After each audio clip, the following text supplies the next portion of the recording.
اپنی ذات کے حوالے سے اگر کسی کا تاثر منفی ہے تو اس کو احساس کمتری یعنی لو سیلف اسٹیم کہتے ہیں، اور اگر یہ تاثر مثبت ہے تو اس کو خود اعتمادی یا سیلف کانفیڈنس کا نام دیا جاتا ہے۔ جو احساس کمتری میں مبتلا ہوتے ہیں نہ تو وہ اپنی تنہائی میں خوش رہ سکتے ہیں اور نہ ہی دوسروں کی صحبت میں۔ اس کے برعکس خود اعتماد شخصیت کے مالک زیادہ تر خوش رہتا ہے، چاہے وہ اوروں کے ساتھ ہو یا پھر تنہائی میں۔ یہ ایک چونکا دینے والی حقیقت ہے کہ کئی باصلاحیت افراد کو احساس کمتری نے خوفزدہ کر کے نکما اور قابل رحم بنا دیا گیا ہے۔ مگر آپ کو پریشان ہونے کی ضرورت نہیں ہے۔ آگے اس ویڈیو میں آپ کو میں 10 تجاویز پیش کروں گا جو آپ کو احساس کمتری کو فتح پانے اور عاجزی و انکساری کی فوقیت حاصل کرنے میں انشاءاللہ کافی مددگار ثابت ہوں گی۔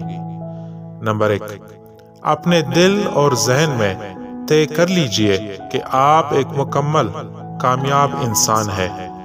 اس تصور کو مستقل قائم رکھیے اور ذرا بھی دھند لانے مت دیجیے۔ آپ کا ذہن رفتہ رفتہ اس تصویر کو مزید اجاگر کرتا رہے گا۔ اس تصویر کو ہمیشہ قائم رکھیے اور کبھی اوجھل نہ ہونے دیجیے۔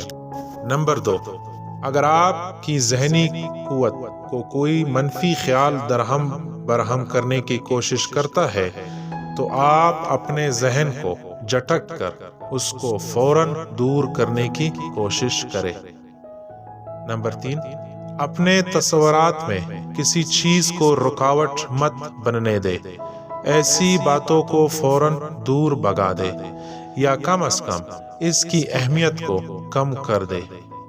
مشکلات کا مکمل جائزہ لیں اور ان کو خوش اسلوبی سے حل کرے، لیکن ضرورت سے زیادہ اہمیت ہرگز نہ دے اور خوف کو اپنے نزدیک نہ آنے دے۔ نمبر 4، کسی سے متاثر ہونے کی ضرورت نہیں ہے اور نہ ہی کسی کی نقل کرنے کی کوشش کرے۔ آپ سے بہتر کوئی نہیں ہے اور نہ کوئی آپ جیسا بن سکتا ہے۔ یاد رکھیے کہ بہت سے لوگ بظاہر بڑے پر اعتماد نظر آتے ہیں، لیکن اندر ہی اندر کوئی نہ کوئی خوف بھی ان کے اندر پل رہا ہے، بالکل اسی طرح جیسے کبھی آپ کا ذہن مختلف اندیشوں کا شکار تھا۔ نمبر 5، دن بھر میں کم از کم 10 مرتبہ یہ الہامی الفاظ دہرائے: اگر خدا میرے ساتھ ہے تو کسی کا مجال ہے کہ مجھے کوئی نقصان پہنچا سکے۔ نمبر 6، ایک ایسے مشیر سے رابطہ رکھے جو آپ کو ہر بات اچھی ذہن نشین کرا سکے اور آگے کے بارے میں بتا سکے۔ اپنی احساس کمتری کے وجوہات کو جاننے کی کوشش کیجیے۔ بہتر ہے کہ بچپن سے لے کر آج تک کے معاملات کو تجزیہ کیجیے، اپنا علاج خود تشخیص کیجیے۔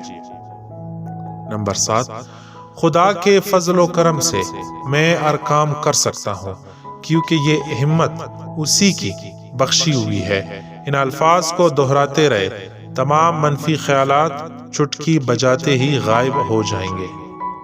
نمبر 8، اپنی صلاحیتوں کا ایمانداری سے جائزہ لیجیے اور پھر ان میں اضافہ کرنے کی کوشش کرتے جائیے۔ اپنی خودی اور عزت نفس کو بھی برقرار رکھیے۔ نمبر 9، اپنے آپ کو خدا کے بھروسے پر چھوڑ دیجیے۔ اس کے لیے آپ کو صرف یہ الفاظ کہنے ہیں: میں خدا کا بندہ ہوں اور اسی کے احکامات کی پابندی کروں گا۔ نمبر 10، بار بار اپنے آپ کو یاد دہانی کرائیے کہ خدا آپ کی سرپرستی کر رہا ہے اور دنیا کی کوئی طاقت آپ کا بال بیکا نہیں کر سکتی۔ اپنے آپ میں یہ دھیان پیدا کرے کہ وہی آپ کو طاقت سے نواز رہا ہے اور جو کچھ آپ کو مل رہا ہے وہ سب اسی کی عنایت ہے۔